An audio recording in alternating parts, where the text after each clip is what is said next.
Welcome to Habitly Courses, a production of Manage to Win. Each course is divided into multiple lessons for easy viewing. All are now completely free, so you can watch them on your own or work through them as a team. Please subscribe to this channel, leave a comment, and share your favorite lessons with others. Try to find something that helps you be your best. Hello, this is David Russell. We are talking about managing client expectations during on-site service calls. So lesson one, let's define our standards. Now, my standards might be slightly different than yours, but I have worked with hundreds of managed service providers and other organizations. And so that's what I'm going off of.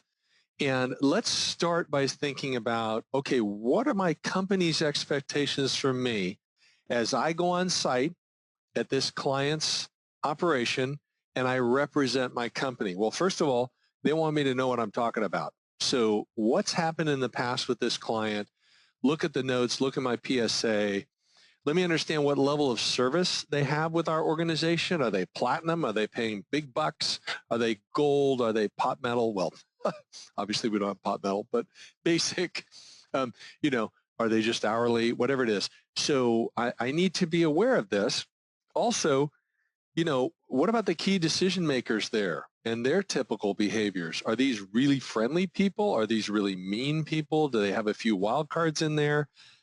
Let's be aware of it. Okay. When applicable, are there any unique client expectations? Okay. Are we supporting legacy systems? They have unique software, unique hardware. Are there unique applications, whatever? What is their preferred resolution process? So let's know these things. And of course, when I'm going on site, that last little bullet down there, how do I get there? Make certain you're going to the right location and you know the best way to get there. What's the best time of day? I mean, if it's going to be terrible traffic, maybe you need to go at a time of day when the traffic's not so bad. Think about these things. So why do they ask us for help in the first place? Well, we have promised that they can outsource their IT to us so that they can do what they do best. So they can't do their work. They've got a technical issue. The downtime, of course, costs them money. They're probably stressed out. It could be one technology issue, could be multiple. They need our help. So we talked about the company expectations. What are the client's expectations? Well, first of all, they think we understand them. We know their environment. We know how to support it. We know how to fix it. So they know that. They also expect us, whether they bring it up or not, they expect us to ask if they have any additional needs. How many times have you gone and worked with a client, not asked if they had any additional needs, and then they called you later and said, oh, I had these other things I wanted to ask you about? It's because they expect you to ask and cover them. So we want to make sure we do that.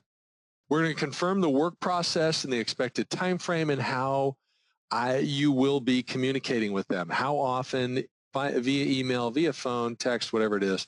And then, we're going to ask for approval to do work. We're not going to just dive in and start working before we've confirmed everything's okay and we can go ahead and get started. Now, those are some basic client expectations.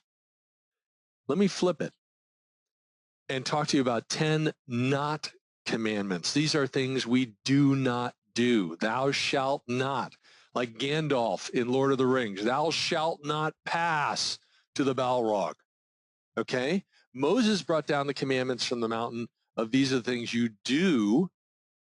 Okay? These are the things you do not do. So number one, you don't say I'm busy. That's a negative. You say, well, I'm okay. I want to get to that. I can get to that at 2 o'clock today. You don't say I don't know. You can say I can find out. You don't say I can't. You describe how you can get there. Number two, we never talk down to or disrespectfully or criticize a client, even once you get out of a call or get out of their offices. It's really important. Why? Why is that important? Well, there's a few reasons. Number one, if you think negative thoughts about a client, then you're more likely to behave negatively around them. Number two is that when you're bad-mouthing that client, oftentimes you might be in a situation where somebody's going to hear you It can be a coffee shop, can be cubicle land where you're, back in the office. And all your coworkers may hear it, but they also may be on a support call, and some other client is hearing you badmouth that customer. Bad news, folks. We don't do that. Number 3, we don't gossip or speak negatively of our peers, our clients, or our competitors. Does that reinforce it enough? There's no benefit there. If there's an issue, you go deal with it with that individual. And if you don't have the guts to do it, you get somebody to go with you.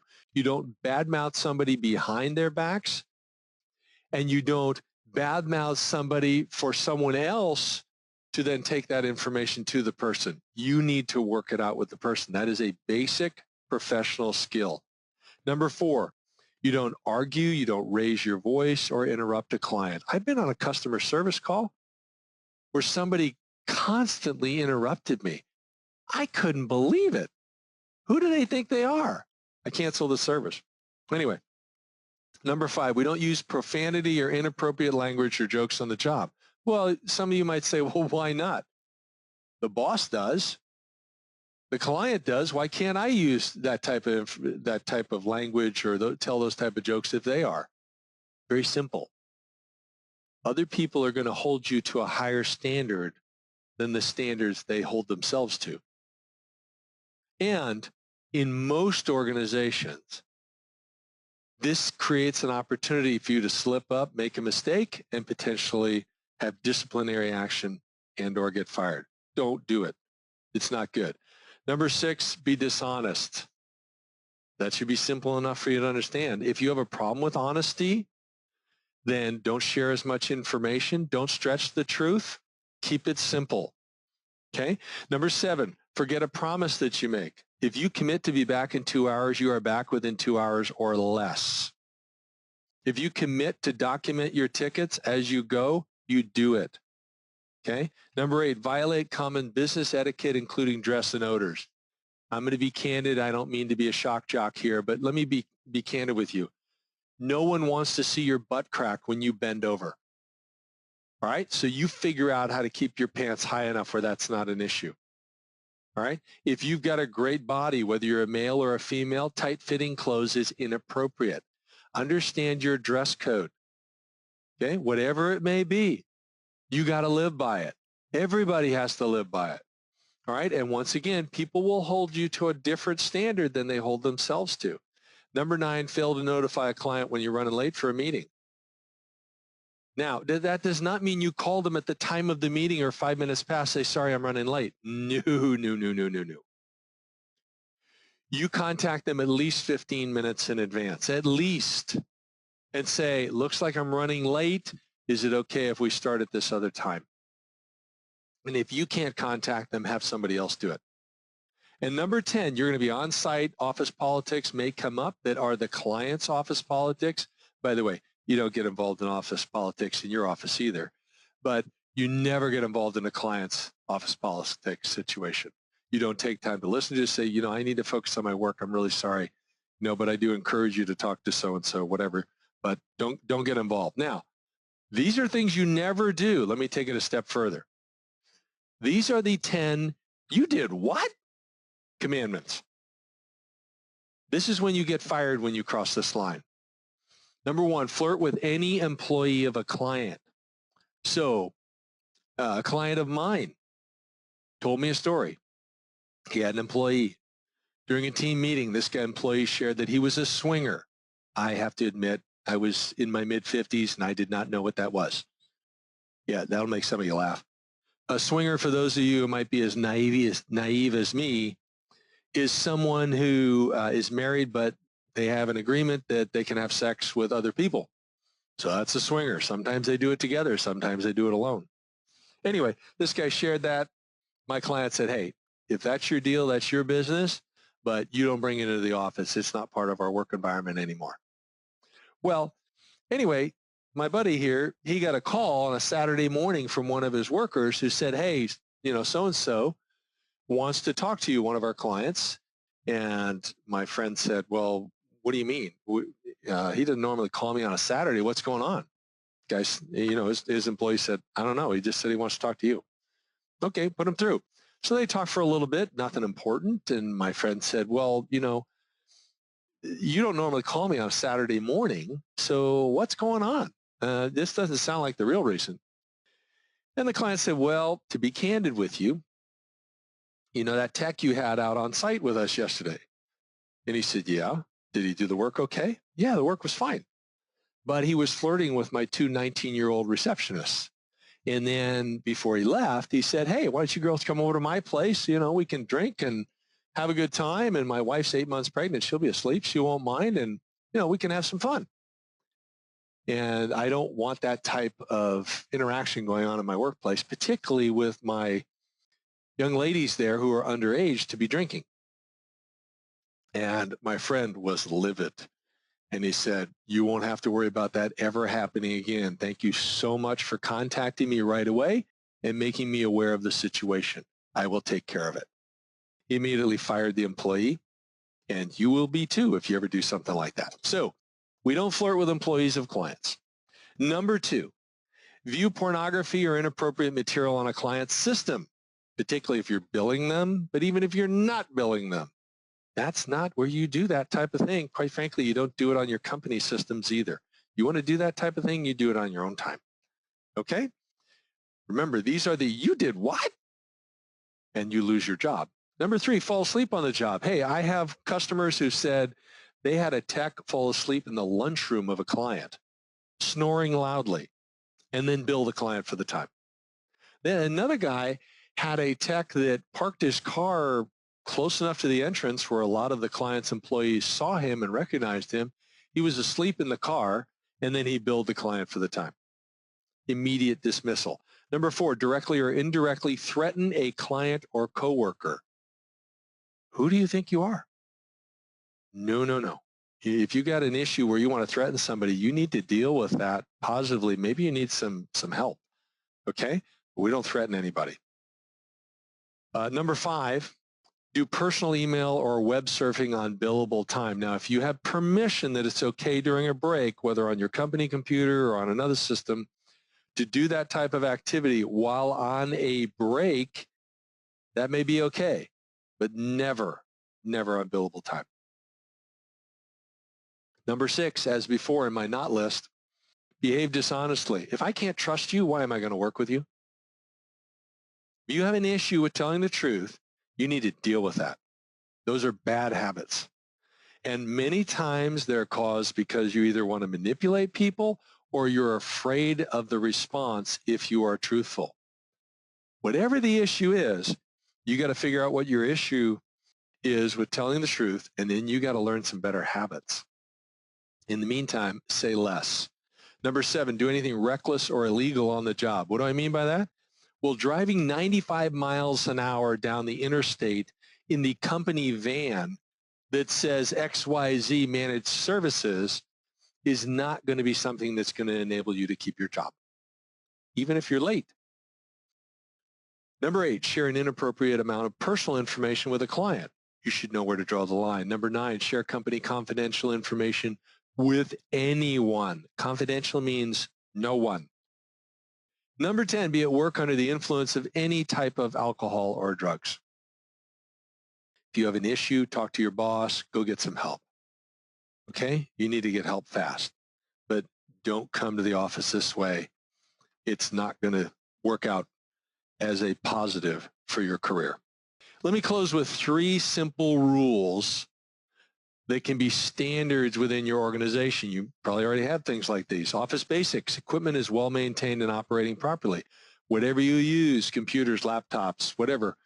Monitors, you got 2, 3 monitors. Don't let the dust build up on the monitors or the systems or your desk. Don't have your desk look like a typhoon just came through.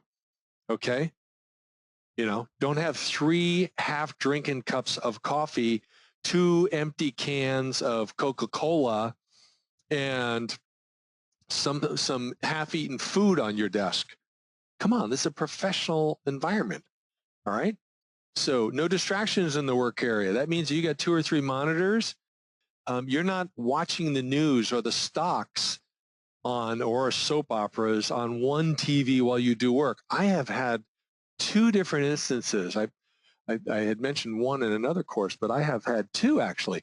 One where a guy kept the news or the stocks running all the time, and another one, the gal had stocks or excuse me, news or soap operas, and she was in customer service. The other guy was manager of technical services. Like, are you crazy? No distractions. You got to be fully trained on the things that you use, and you got to follow company processes. Come on, these are basics.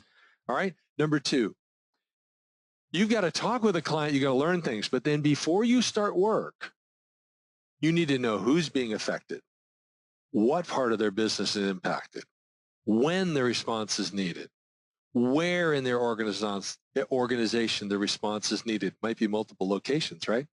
And why this issue is so important.